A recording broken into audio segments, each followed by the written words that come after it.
Hello everyone, welcome back to Jhansi vlogs. ఈరోజు వీడియోలో టేస్టీగా ఈజీగా అయిపోయే ప్రాన్స్ ఫ్రై అయితే చేశారండి. ఈ ఫ్రై చాలా బాగుంటుంది. బిర్యానీలోకి సైడ్ డిష్గా, అలాగే రైస్లో కూడా కర్రీ చేసుకోకుండానే ఇది ఫ్రై వేసుకుని తినేయచ్చు. అంత బాగుంది. ఓన్లీ మసాలాల్లోనే రొయ్య అయితే బాగా ఫ్రై అవుతుంది. చాలా టేస్టీగా ఉందండి. చాలా ఈజీ ప్రాసెస్సే. ఇంక ప్రాసెస్ ఏంటో చూసేద్దామా. ముందుగా ఎండుమిర్చి అయితే తీసుకోవాలి. నేను ఒక 12 ఎండుమిర్చి అయితే తీసుకున్నాను.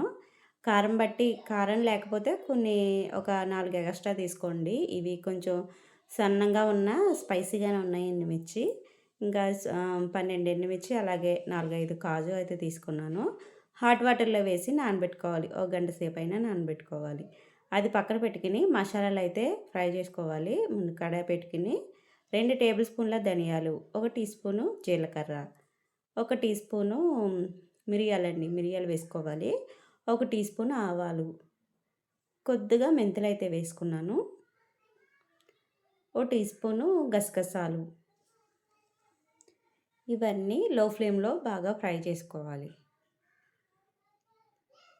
ఫ్రై అయిన తర్వాత స్టవ్ అయితే ఆఫ్ చేసుకున్నానండి. మాడకూడదు. ధనియాలు అవిని మసాలా పేస్ట్ అయితే బాగోదు.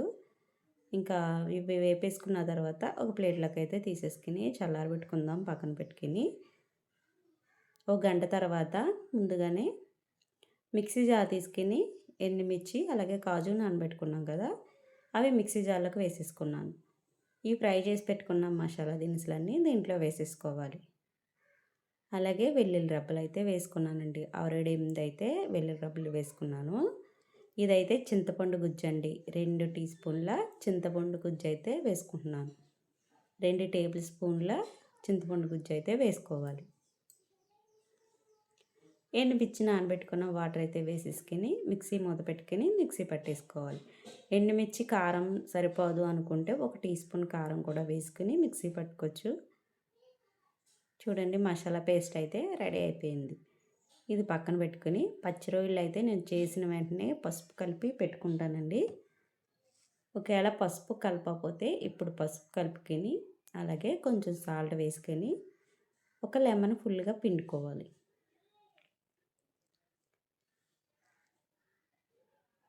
సాల్ట్, అలాగే లెమన్ ఇవన్నీ బాగా మిక్స్ చేసుకుని ఒక పావుగంట పక్కన పెట్టుకోవాలి.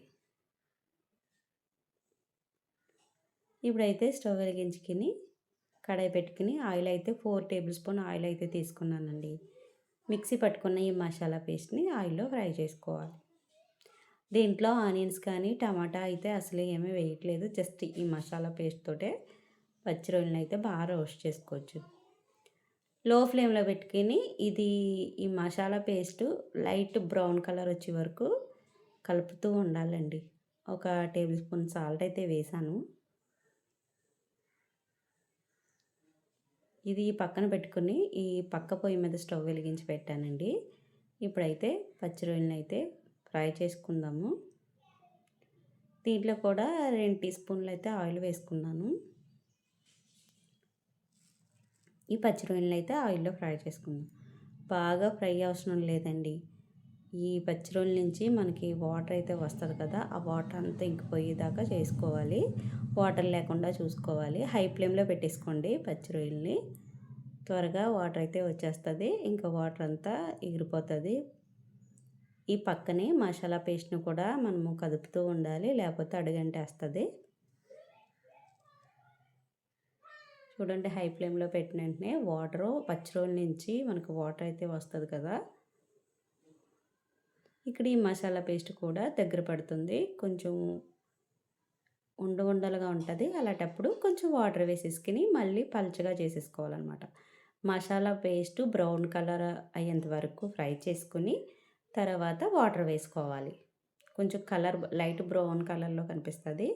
అప్పుడు తర్వాత కొంచెం వాటర్ వేసుకోవాలి. చూడండి, వాటర్ అయితే లేదు పచ్చి రొయ్యల్లో. ఈ పచ్చి రొయ్యలను అయితే ఈ పేస్ట్లు అయితే మసాలా పేస్ట్లు అయితే వేసేసుకుంటున్నాను. ఇప్పుడు ఈ మసాలా పేస్ట్లో నెమ్మదిగా కలుపుకోవాలండి. మీడియం ఫ్లేమ్లో పెట్టుకొని ఒక 15 నిమిషాలైనా ఏ రొయ్యకి ఆ రొయ్య మసాలాలో పట్టుకుని విడివిడిగా ఉండేటట్టు చూసుకోండి. ఒక 15 నిమిషాలు మూత పెట్టకుండా జస్ట్ 15 నిమిషాలు అలా ఉంచితే అప్పుడప్పుడు చూసుకోండి. మధ్యలో అడుగంటుతది. ఇలా వేపేసుకుంటే కరివేపాకు వేసుకోవాలి. ఒక గుప్పుడు కరివేపాకు అయితే వేసేసుకున్నాను. రొయ్యలు కూడా మసాలా పేస్ట్ అంతా ఇరిపోయింది. ఇంకా లాస్ట్‌లో కరివేపాకు, లెమన్ పిండేసుకొని దించేసుకోవటమే. చూడండి. ఆ మసాలా పేస్ట్ అంతా రొయ్యలకైతే పట్టింది. ప్రాన్స్ రోస్ట్ ఫ్రై అయితే అయిపోయింది. చాలా బావుంటదండి. చాలా టేస్టీ ఉంటది. చాలా ఈజీగా చేసుకోవచ్చు. రైస్‌లోకి అయితే బావుంది. అలాగే బిర్యానీ సైడ్ డిష్‌గా చాలా బావుంటది. ఇంకా ఒక ప్లేట్‌లోకి అయితే తీసేస్తున్నాను. మా పిల్లలు రైస్‌లో కాకుండా ఉట్టినే తినేద్దామని ఉట్టినే వేసిచ్చేయి అన్నారు. చాలా బావుంది. ఎవరైనా ఫస్ట్ టైం మా వీడియో చూసినట్లయితే లైక్ చేయండి, షేర్ చేయండి, సబ్స్క్రైబ్ చేయండి. అలాగే మీ ఫ్రెండ్స్